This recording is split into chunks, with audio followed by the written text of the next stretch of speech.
లోక్సభలో విపక్షాలే విజయం సాధించాయి. మోదీ సర్కార్ ఓడిపోయింది.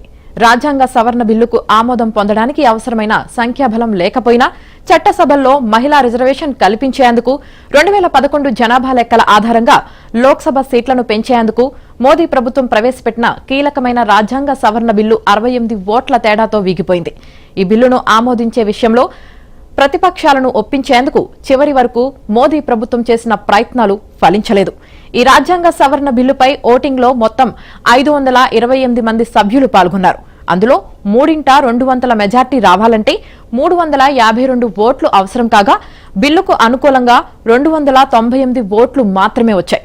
ప్రతిపక్షాలన్నీ సంఘటితం కావడంతో బిల్లుకు వ్యతిరేకంగా 230 ఓట్లు పడ్డాయి. దీనితో రాజ్యాంగ సవరణ బిల్లుతో ముడిపడి ఉన్న డీలిమిటేషన్ బిల్లు, కేంద్ర పాలిత ప్రాంతాల బిల్లులను కూడా ఉపసంహరించుకుంటున్నట్లు కేంద్ర హోంమంత్రి అమిత్ షా ప్రకటించారు.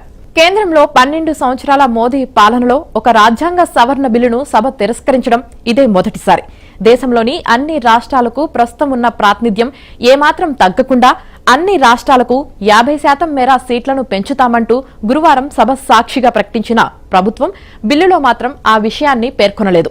2011 జనాభా లెక్కల ఆధారంగానే లోక్సభ సీట్లను పెంచుతామనే బిల్లులో పేర్కొంది. బిల్లుపై గురువారం మొదలైన చర్చ నిన్న కూడా కొనసాగింది. బిల్లుకు వ్యతిరేకంగా DMK MP A Raja, Akali Dal MP Harsimrat Kaur, Samajwadi party MP Dimple Yadav, Trinamool MP Kalyan Banerjee, Congress MP Chamala Kiran Kumar Reddy తదితరులు మాట్లాడారు.